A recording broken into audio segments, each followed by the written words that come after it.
Radosevich, George Stoia, SoonersGroup.com, back here in somewhat of a makeshift studio as we get put back together here, wrapping up local media day in Norman. Obviously, George, it was kind of a marathon, man. I mean, we were down there for what, about 8 hours today? Yeah, I mean, we started at 8 a.m. I think we got out of there around 3 p.m. So it was definitely a full day, and you know, it was fun though. We got to talk to all the assistant coaches, which I was thinking back when I covered the Lincoln era. I don't think that ever happened. No. So get to talk to all of them. Then we get to talk to a lot of the newcomers, a lot of the incoming freshmen that came in over the summer, but also the new guys in the transfer portal that they added in the spring. So it was awesome. It was a good time. We got a lot of updates from Brent Venables, some good, some bad. And, you know, then we got to talk to a lot of the players this afternoon. Yeah, sure. And obviously, I think the lead story, I think obviously something that's been on the minds of a lot of folks down in Norman has been the diagnosis of breast cancer for Brent's wife, Julie. He did confirm that today. I know that we were over at the coaches' luncheon last week, and that was kind of announced. It was put out there by Toby Rowland, but, you know, certainly not something that had been reported on, obviously. But, you know, obviously significant news there as Julie has undergone surgery on Friday of last week down in New Orleans, which, you know, kind of makes it weird for Brent, obviously, with this being the start of the football season coming up on Thursday.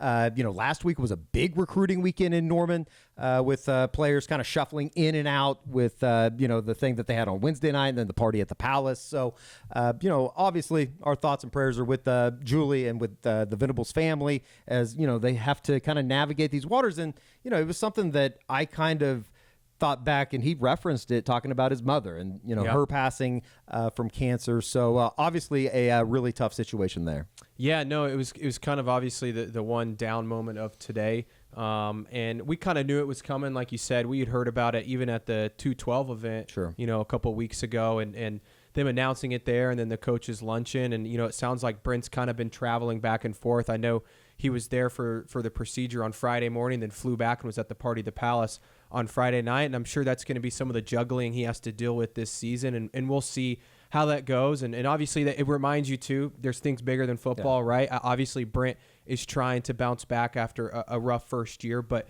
when you talk about those things, it just kind of is a big reminder. But yeah, I mean, our thoughts and prayers with her and their family, and I'm sure that they have a plan in place of how they're going to juggle those things. And the good thing is I think OU, the administration, the athletic department, they've built up such a strong community that I think that there'll be enough people to help them out in this time. But yeah, I mean, other than that, I feel like, you know, it was a lot of positives talking about this upcoming season. Yeah, I know that some of the players' families, they even did like a prayer call last week. I think that, you know, that's obviously something that they talk about family in Norman and within the football program and all that kind of stuff. It kind of goes with that. So, as for football, that was obviously the main talking point today. Oklahoma's opening practice on Thursday. We will be let in for the first time to kind of see how things are going, talk to Brent on Friday again. But, you know, today was the full gamut. We got Brent Venables. We talked to, offense coordinator Jeff Levy. We talked to defense coordinator Ted Roof, as well as every assistant coach and a number of new faces. So we'll kind of get into a bunch of those guys here in a second. Just kind of overall, your thoughts on what you thought from today as opposed to like what we saw at Big 12 Media Days, only talking to the four that were down there. I thought that, you know, there's a lot of confidence right now in Norman. Yeah, no, you could feel that from the coaches. You could feel that from the players. I think that you think about the transfers that came in. You hear the term competitive depth all the time, right? That was, again, the topic today, and we kind of got to see some of those guys that they're talking about, whether they be freshmen or, you know, guys that came in from the portal, a DJ Terry, Connor Neer, those type of guys, even a Petaway, Gentry Williams. I mean, you've got so many guys that they've built up this competition. There's going to be so many battles that they're looking forward to in the fall. I mean, there was just so many comments from Brent about, you know, they could have a whole new front seven, right? And you think about that, you're like, that's kind of crazy that they could have a whole new group up front, on defense. And you talk about the offensive line and Bill Beadenbow. It feels like they kind of have what they want there, but there's some competition. They brought in some guys at different spots. So I think that they feel really confident because of the depth that they added, the talent that they were able to go out and get on the recruiting trail and in the portal. And I don't know, Eddie, I wasn't here last year But it does feel like, this coaching staff is much more confident, much more comfortable heading into year 2, and they know that the expectations are high. Yeah, and I think it kind of begins and ends with the idea that, last year there was so much movement. Everybody was going through something for the first time. Everybody was going, even going back all the way into the summer with Schmidt. Everybody was going into that, not really knowing what to expect. And I think that's where, the two key phrases I think of any of our meetings with Oklahoma and this particular team has been competitive depth and then obviously player-led program. And I think that, you start looking at some of the stuff specifically on the defensive side of the football, with what Danny Stutzman has talked about down in Arlington. And obviously we talked about it, today with a bunch of those players, just in terms of being more comfortable with what they're doing defensively. And, I think that, Brent even said it. There is, it would almost be surprising if there wasn't a dramatic step defensively. Let's stay right there, though. Let's stay on the defensive side of the football, just as far as some of the stuff that Brent talked about, some of the stuff that the players talked about. What was kind of your overall takeaway from defense, and particularly a defensive line that has undergone a complete transformation as far as the guys that they went out and got in the transfer portal, as well as some of the guys that they brought in the recruiting class? Yeah, I mean, I spent a lot of time with Todd Bates today, and he talked about, adding guys in that room that have experience and also size. I think one of the quotes that stood out to me was, hey, we've got to have 300-pounders to compete not only this year, but where they're going in the SEC in 2024. And you look at the two guys that they added in the spring, and Phil Pea and DJ Terry, both those guys over 300 pounds. Both those guys have played a lot of football. I know Pea's been a little bit banged up, but you look at a guy like Terry, I mean, he's played in 36 college football games, started 7 games for Tennessee last year, 2 sacks. I mean, he's been productive. I mean, that was a huge get for them. So I think that that's going to be huge for them. And you even heard, Ted Roof and Brent kind of talk about, hey, we want the defensive line to be the backbone of this team. And I think so many times last year you saw, guys get to the second level, offenses get to the second level, and you're relying on your safeties and linebackers to make plays, which, that's typically what happens. But when your defensive line can get after the quarterback, can stuff the run, it makes a huge difference. It makes those guys on the back end's job so much easier. So I think that was a huge emphasis for them. And I think they feel really good about the guys they added there. And again, Bates said they want to have about 6 guys on the interior defensive line. I don't know if they had 4 last year that they felt good about. This year, it feels like they really are close to that 6 number. Well, and there were so many of the times, even going into last year, and Ted Roof said it last week at the coaches luncheon, just as far as they're only going to be as good as they are up front. Yep. And I think that you talk about all the guys that had to play so many snaps last year, particularly in the fourth quarter. It's been talked about how bad Oklahoma was offensively as well defensively. Defensively was probably all the time. Right. But they weren't able to get stops because you had so many guys running out there playing over 100 snaps. And, it might not be that bad of a deal in week 1, week 2, week 3, but then you start getting into the gamut of the season, and it's all of a sudden these guys have played 100 snaps over the last, 8-9 weeks. Yeah. And then obviously, they had the weird bye week last year where it seemed like it took forever to get to. So, one of the positions, and by the way, Jacob Lacey, certainly some interesting news. I know that it had kind of been out there, had been reported on as far as blood clot situation. Doesn't sound like he's going to be good to go quite yet. He's expected to, though. Yeah, it sounds like he's progressing in the right way. I think the term that they used was he's not cleared for contact yet, but he is working out, which is great to hear. Kind of interesting. I mean, I think it was Jalen Redmond that went through a similar situation. Obviously, he was able to get back on the field. It took him some time. I don't really know if it's a similar situation with Lacey, but it does seem like he'll be back. And there was a few other guys, but all the guys listed, I mean, even a Jacob Sexton who tore his ACL in the bowl game, it sounds like he might be even, ready to go. Very positive news on him. It sounds like he's ahead of schedule even. Yeah, so all the injury news, other than maybe J.J. Hester, I think was one that sounds like he might be out a while. Caden Helms was another, but other than that, it sounds like they're doing really well on the injury front. Relatively healthy, all things considered. Let's stay on the defensive line. Obviously a room that has kind of transformed itself. They have Ethan Downs. They have Reggie Grimes back, and that's Miguel Chavis's defensive end group. Spent a lot of time around him. Obviously, you go to a media setting, and he's going to have a bunch of people around him because he's so entertaining in front of a camera. But, at the same time, they have transformed that room. You go out and you get Rondell Bothroyd, who was an all ACC player at Wake Forest a year ago. You get Trace Ford, who Oklahoma fans are, I'm sure, familiar with, Edmond Santa Fe, Oklahoma State. And then obviously the prize recruit and PJ Adebore. I asked Chavis, I was like, is PJ one of those guys that like a coach just kind of dreams of coaching? Yep. And, I think it's pretty obvious that they're going to be extremely high on him. They want to get him some run. And it's just going to be interesting to see how they kind of navigate those waters. And then, oh, by the way, you have a guy in R. Mason Thomas who really flashed a year ago and has added 25 pounds. Think about how many guys you just named in that group. I think if you would have said that a year ago, you would have felt a lot better about that group, right? Yeah. I mean, last year it was Ethan Downs, Reggie Grimes, Lualu, Sure. who was kind of playing out of position. And now inside. R. Mason Thomas was thrown into the fire. So I feel like they feel so much better because of the depth there and the talent. I mean, let's be honest. Rondell Bothroyd and Trace Ford were really good football players. Trace, obviously, when he's healthy, he's great. Rondell Bothroyd was an all-ACC type player. And then, like you said, you bring in PJ, who I think is going to be a superstar. What kind of role does he play?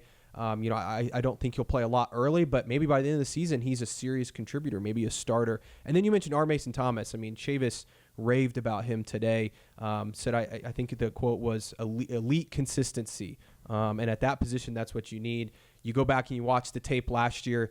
They weren't able to get after the quarterback. They weren't able to set the edge at times. And those things, when you can bring in more guys that can rotate in, have a guy like Trace Ford who can maybe come down and just be a third down type specialist guy, that's only going to help your football team. And it even goes back to the interior guys. When you have more guys interior that can kind of be run stoppers in the middle, guys that can fill up space, it allows those one-on-one matchups on the edge where you feel good about a Bothroyd or PJ or whoever out there to win that matchup. A name that Miguel Chavis brought up today that I truly hadn't thought of. And, it's kind of one of those things. It's like, when is the light going to come on, if it ever comes on? Marcus Stripling. Yeah. He's up to 255 right now, which, there were moments at the end of the season last year, particularly I want to say in the Cheez-It Bowl, that it's like, okay, where's this guy been? Yeah. It's just another guy that, he's played a lot of football at Oklahoma. I know probably not as much as he wants to, but he has been around a long time. He stuck it out. He's a guy that I think a lot of us thought might hit the portal. Sure. But to have somebody like that's been in the locker room, knows the standard at Oklahoma, right? Like he was here before this new coaching staff came in. He won a lot of football games. He's seen what that looks like. It only helps you. And like you said, he's put on weight. And that's been a theme for the entire defensive line, edge, interior. They've put on a lot of weight, and I think that they feel really good about where some of those guys are. So again, we're naming so many guys, right? And that again just speaks to the competitive depth that I think will help them. And I think that's kind of my thing is like, I don't know how much, like, is it truly competitive depth? Yeah. Or are there just a couple guys that are newcomers that could be dudes, and then a bunch of other guys? And I think that, over the next month, not yet. That's coming on Wednesday, the unofficial 40. I think that tomorrow is going to be the Doom Pod. But, you start working your way back. Obviously, Connor Neer's a name that I think a lot of people have become familiar with. You've wrote about him, or you're going to write about him. Coming in from Ferris State, an All-American guy. And, I think that you sent the tweet out when we got back over here to the office, just as far as, I can see what Brent Venables and Ted Roof were thinking and going to get somebody like that. Yeah, he might have been the best interview of the day other than Emmett Jones, and we'll get to Emmett Jones in a little bit. But, yeah, Connor Neer was super impressive. I spoke to a few people at Ferris State, and they said he was, arguably the smartest player they coached during their time there. And his football IQ is off the charts. I asked him a little bit about that today, and he just said, he's always just been a very instinctual player. And I think that's what Oklahoma's looking for. I guess he's picked up the playbook really quickly, which, this defense is not easy to learn.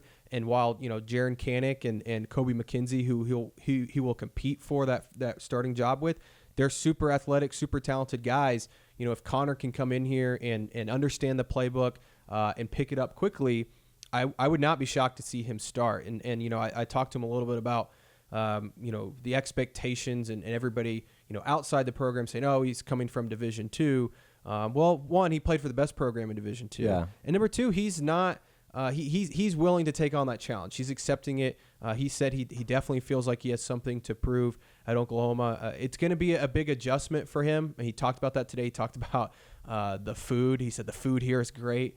So I guess Ferris State needs to get better food. But then he also talked about, playing in front of 80,000 people. He's only played the biggest game he's ever played, 20,000 people were in attendance. So it's going to be a big adjustment for him. But he seems like he's willing to take on the challenge. Yeah, and I think if nothing else, he's going to push a guy like a Jaren Kanak, who Brent talked about ad nauseum today. I mean, not ad nauseum, but he did got brought up a lot. He got brought up a lot because I think that, obviously with the way that he ended up in Norman and in following, Brent to Norman after being committed to Clemson for so long, there is a lot of high expectations for a guy that it sounds like he's going to have, and this is Brent's words, a significant more snaps this season. Yeah, I mean, I think, look, will he start game one? I don't know, but he's definitely going to rotate in a lot more than he did last year. And people have to remember, he's never played the position that they're having him play. Right. It's a new position for him. Again, it's a very difficult defense to learn and to pick up.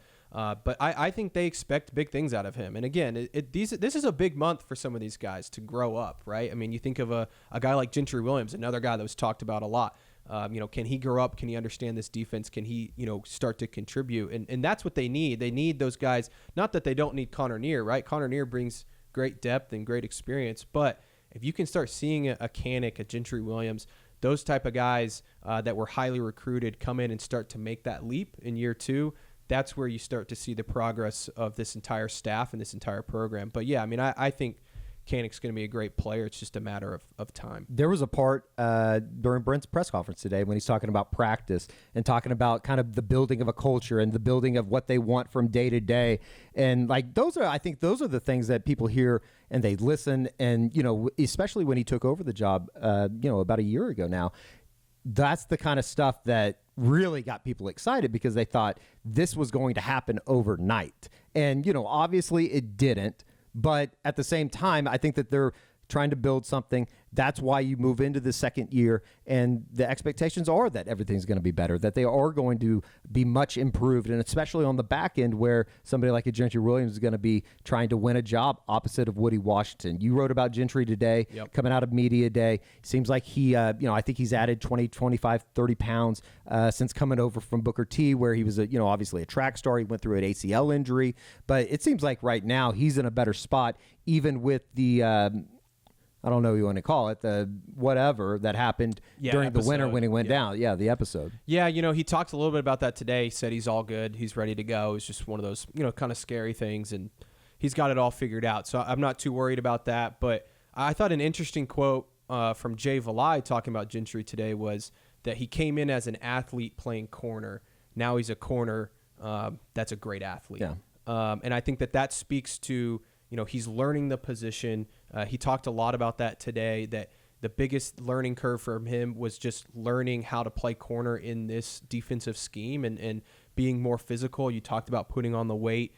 He's done that. I mean, he looks phenomenal. I mean, I can't remember the last time Oklahoma had a corner that looks like him. I mean, he's a big kid and obviously is super athletic. So for him to realize that, hey, I've got to learn the position. And he got in last year. He played some snaps, obviously played some special teams, and he talked about how that was big for his growth and his maturity. But for him to be back, to be healthy, I expect a huge year from him. And I he's a real quiet kid, but you can tell he's real confident in his game. And so it's going to be fun to watch him. And I expect him to win that starting job, but you've got some talent there when you talk about, Josiah Wagner, Makari Vickers, two freshmen coming in that I think they're really high on. And then obviously Kendall Dolby, who they brought in from junior college. So there's some competition, but I think Gentry's a guy that they believe not only will contribute this year, but is going to be, a superstar for them moving forward. One of the things that was pretty clear in talking to Jay Valai,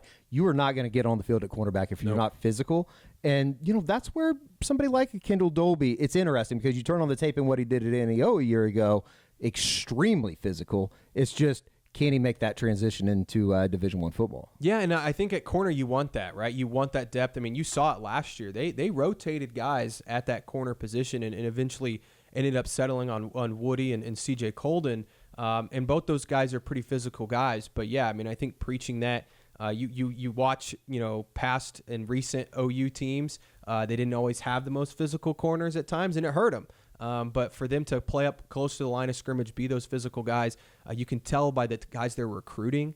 These are physical football players. I mean, Josiah Wagner, you turn on his tape, he's a physical football player, and he's put on I think about 20 pounds. So that's been a huge emphasis. And I'm really excited to watch the corner room because I think that it's one of the more talented groups along with safety. I mean, we haven't gotten into safety, but I think the secondary as a whole might be the most improved unit on the defense.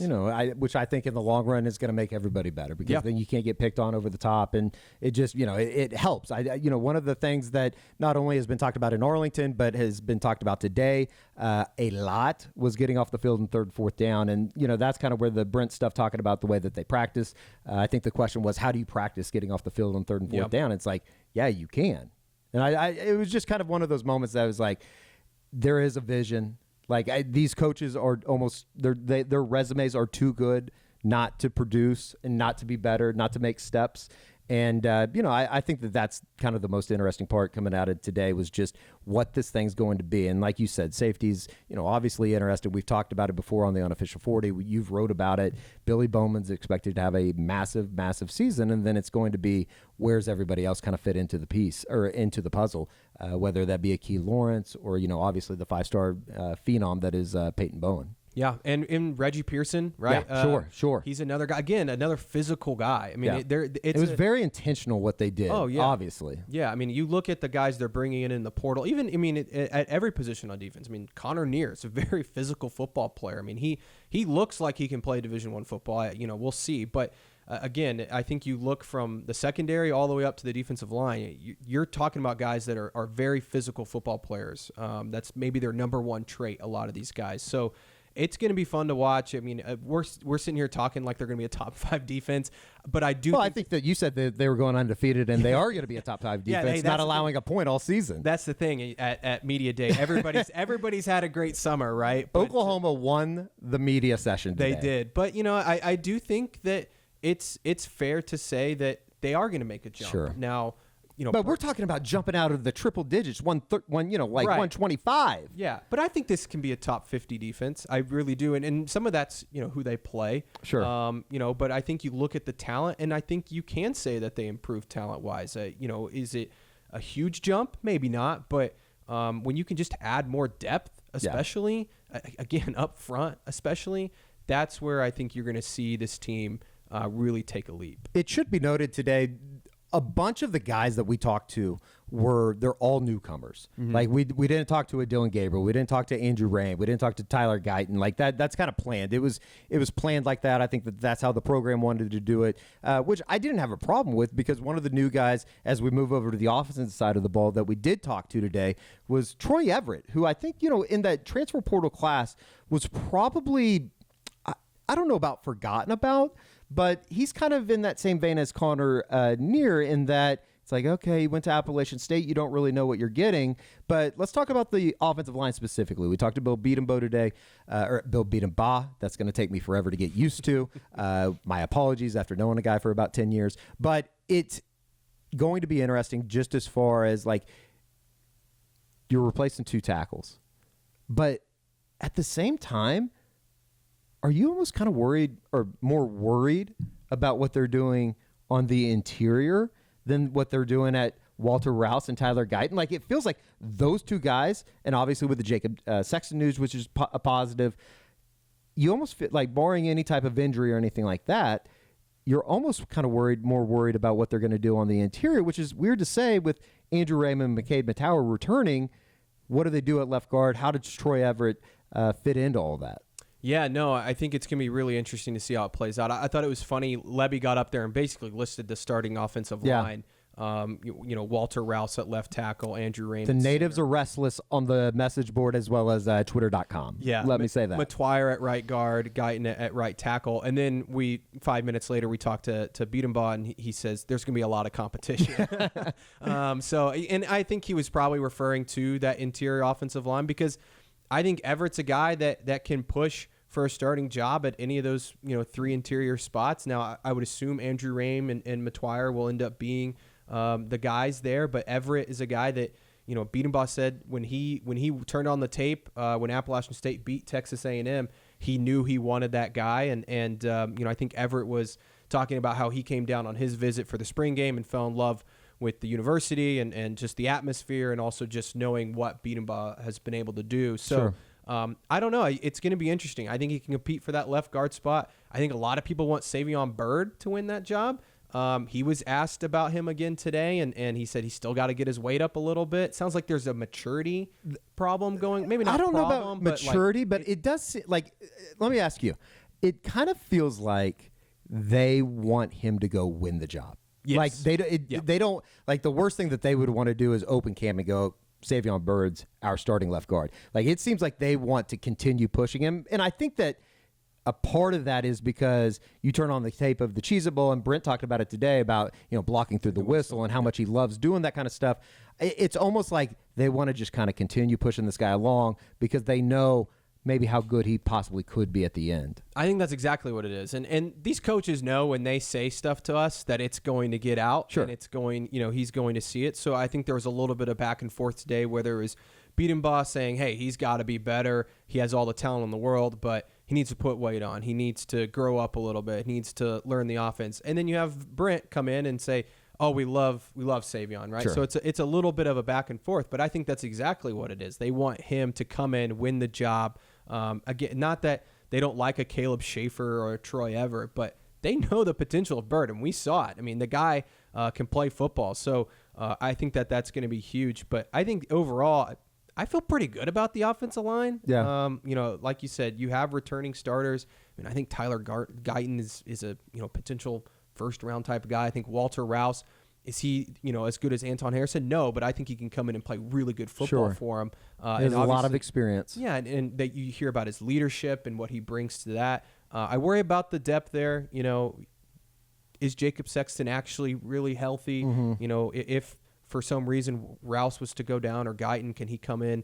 I didn't speak with Jake Taylor today. I know he was available, but he's another guy that I think you could say is in the mix. So you got a lot of guys on the interior, that you feel good about. But I don't know. It's going to be interesting to see just how the offensive line shakes out. And as we know with Biedenbaugh, it could be the OU Texas game before we even know what it actually looks like. Yeah, that's something else that the natives are probably quite but I opinionated trust about. When it comes to that, I do trust too. he'll figure it out. I do too. And there was somebody else that was there today that should be mentioned when we're talking about offensive tackle is obviously Caden Green. I mean, it was a massive win for them in the recruiting ranks, but do you feel comfortable throwing a true freshman into a situation like that? I think that learning from somebody like a Walter Rouse, who, obviously is extremely bright, going to Stanford, and then coming in and just kind of the way that he's interacted with everybody since, he's made a really good impression, I guess is what I'm trying to say. And I think that, him learning from either, whether it be Guyton or Walter Rouse, would be an incredible season, an incredible freshman year for him. Yeah, and it sounds like he had a great spring. It sounds like he was somebody that really stood out, somebody that could honestly push for playing time if it weren't for Rouse and Guyton being back, and somebody that they probably expect to maybe start in 2024. So, I think there's high expectations for him. Like you said, he just doesn't have the experience yet, and neither does really a guy like Jacob Sexton. So you got two really young guys, sitting behind those two tackles. I think they'll try and get them in early in the season, get them some reps, just in case one of those two guys go down. As for, let's move to a position group that, I asked the position coach and I said, there's so much talk about competitive depth. It seems like it's a buzzword around here. There has to be no better example than Emmett Jones' wide receiver room, because you have so many guys that are unproven. I mean, you have Jalil Farouk and Drake Stoops, and you kind of know what you're going to get. We'll get to Gavin Freeman in a second. I don't think that there is any higher buzz for a wide receiver than for Gavin Freeman. Yep. But just overall, your thoughts talking to Emmett Jones. I mean, he's an incredible, passionate. Best interview on staff. You can see why he's having the recruiting success that he's had in 2024 and 2025, and stacking classes almost with wide receivers, just by the way that he talks. But what about this group now?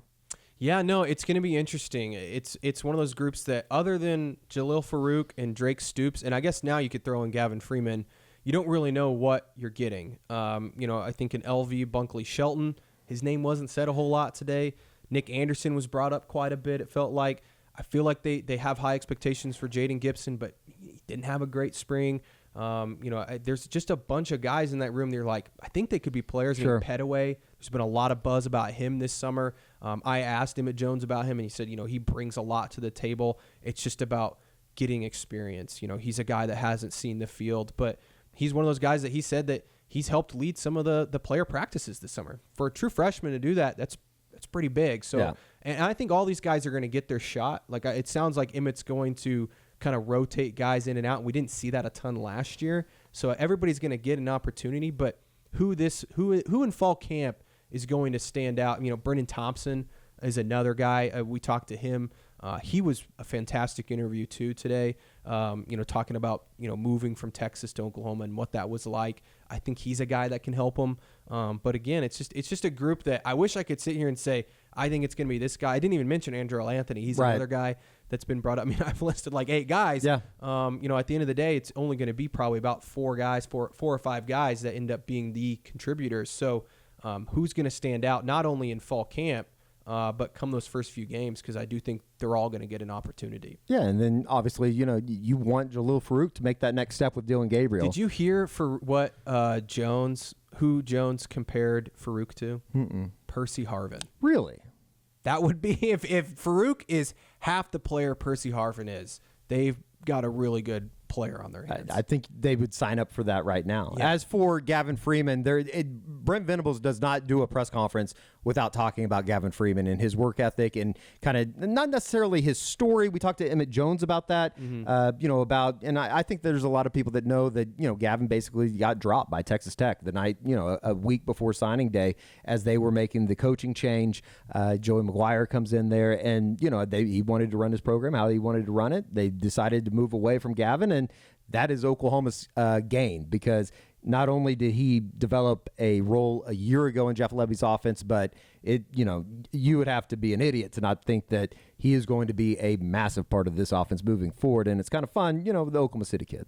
Yeah, no, and it sounds like, Drake Stoops has really taken him under his wing, and obviously Drake's been super productive. So it's going to be fun to see Gavin. It felt like last year, anytime he got the ball, he made a big play, or the ball came his way, he made a big play. So it makes sense that he's going to go out there and do it. I just think people have a hard time wrapping their head around this walk-on is going to come in and be a contributor. But, I think that speaks to this staff and just saying, hey, we're going to play the best players, the guys that make the most plays. And that's definitely Emmett Jones's philosophy. He even talked about that today. I think it might have been to your question about, hey, he could be a 5-star, he could be a walk-on. It doesn't matter. And so, I have high expectations for Gavin now. Not that I didn't before. Sure. But, man, have they been elevated today. And he's a confident kid. You talk to him. He feels like he has a lot to prove. I know he tweeted about it a bit today, too. Also, if you want to get in a Twitter fight, just go search Emmett Jones' name. There's a lot of Texas Tech fans out there. Oh, good. That are not too happy about the comments that he made today. But I think it's worked out well for Gavin, and I think that he's a guy that's going to play quite a bit this season. I mean, he's a guy that, he could go out and have 5 touchdown receptions, and it would not surprise me. Versatility. It seems like that's kind of the name of the game for DeMarco Murray's running back room. Obviously, Javonte Barnes and Gavin Sawchuk. Javonte got a bunch of carries a year ago playing behind Eric Gray. Saw Gavin Sawchuk in the Cheez-It Bowl, and then you kind of start working your way down the list, whether it be a Caleb Hicks, who, DeMarco Murray raved about today, or a Dalen Smothers coming in. And, it's a little bit of a different situation because he didn't play his senior season, but they've been able to kind of reform that room into something that is quite interesting moving into 2023. Yeah, no, you mentioned Hicks. I think his quote was that he's had the best summer he's ever seen of a freshman. So that's high praise coming from someone like DeMarco, who obviously had a great career. But, I don't know how much the freshmen are going to play. I think they'll probably get some run, but it's a group that they've got some depth, right? I mean, obviously Javonte Barnes and Gavin Sawchuk, I think, are going to lead the room. You saw both those guys. Obviously, Barnes had a great freshman season, and Sawchuk comes in the bowl game, plays great other than the fumble.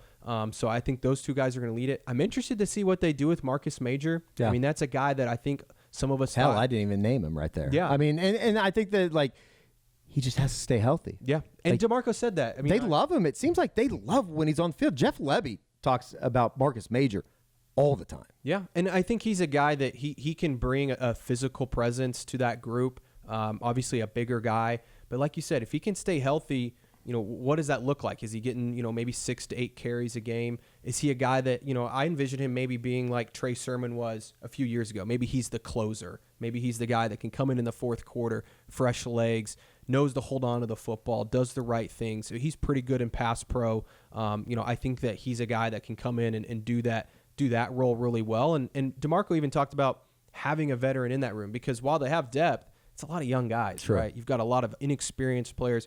Marcus Major's been around a while. What is this, his 4th year? 5th year? I don't know. I'm not a math He's guy. been here a while. Obviously gone through some 4th year, I think. 4th year, yeah. Gone through some injury stuff, but sounds like he's as healthy as he's ever been.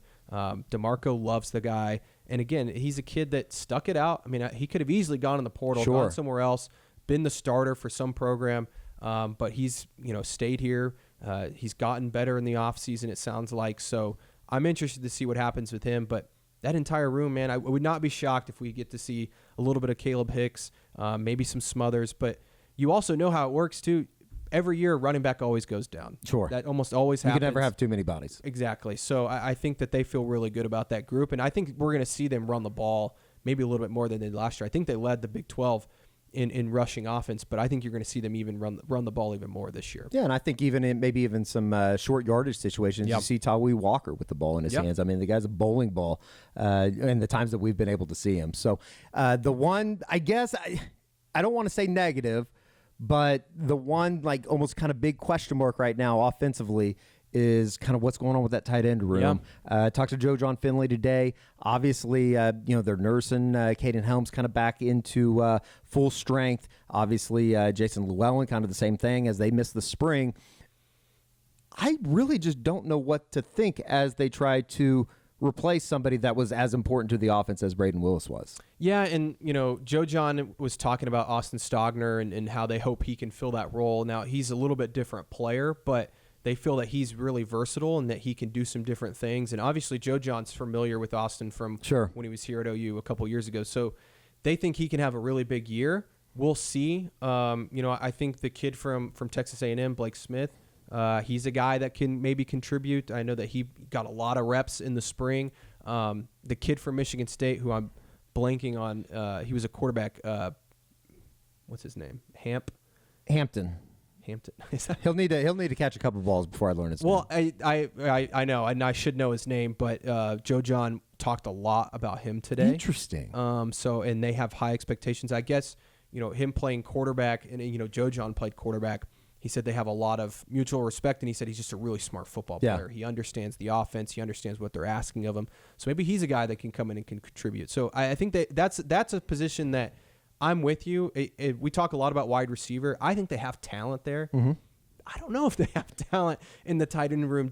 And that's no knock on some of these guys they brought in, but we just haven't seen a Caden Helms, and he's hurt. Jason Llewellyn was going through an injury, and then Austin Stogner. I think he's a nice player, but can he be what Braden Willis? I mean, Braden Willis was really good for them last year. So can he be that same type of guy? Can he bring that production?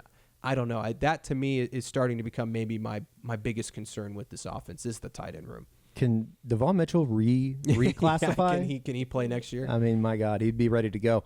But yeah, so like I know that we're just going to do like a 10-minute segment, and we've ended up just basically doing an entire season preview, but it was good to get back out there today. Yep. Obviously, Oklahoma returns to the practice field on Thursday. Team 129 is going to see their season begin. So we'll be back out there talking to Brent on Friday. Just kind of your lasting impression from local media day down in Norman. It's exciting, right? And everybody has the answers today, like I said earlier. Everyone had a great summer, right? I don't think there was one person that they said today, hey, he had a bad summer, right? And they would never do that. But, it's fun. It's exciting because they do feel like they have all the answers, and they feel like they're going to be a good football team, and that would be fun. But it's going to be interesting to see how it plays out. So many different, position battles that were brought up today that we're going to have to, keep an eye on throughout the fall. But I just walk away excited because it's football season, and we are just so close. We just did an entire Oklahoma football segment. Didn't mention the quarterback one time. Which I mean, if you want to, we can. Is that a good thing? I mean, that's. I think it's. How about Levy's comment on top 10 quarterback? I was going to look that up. I need to look up the stats on that, but I think he is in range to get into that. Is that yards wise? Yeah, yards. Okay. Because he's just played so much football. Sure. And he plays in an offense that there's a lot of production. But I think, going back to your question, I think it is a little bit of a good thing because it means that you're not so much worried about it. And do I think Dylan's going to go out and be a Heisman type quarterback? No. But do I think he can go out and win 9-10 games? I do. And I think that having a guy like Jackson Arnold come in who has been incredibly impressive from everybody we've heard from this summer and in the spring, but having him as a backup, I think allows them to do some different things. Whereas last year it was so difficult. And I thought it was interesting. Lebby said something along the lines of, Arnold's pushing to, or maybe it was Venables that said Arnold's pushing to have a role on this team. Sure. What exactly does that look like? And I think it was Lebby that said, they want to find ways to get him some experience at points. So, what does that look like? Does he get some reps early in the season? Does he come in for different series in different games? I don't know, but I think they feel really good about where Dylan's at. It sounds like he's made a lot of improvement. And again, the focus all summer was situational football, and I think that's where they want to improve the most. Yeah, that's going to be something that we talk about with the players, I'm sure, over the next 30 days as they open preseason camp. So that's a little bit of a breakdown of what happened down in Norman today for Local Media Day. For George Stoia, Eddie Radosevich, Soonerscoop.com. We'll be back on Wednesday for the Unofficial 40.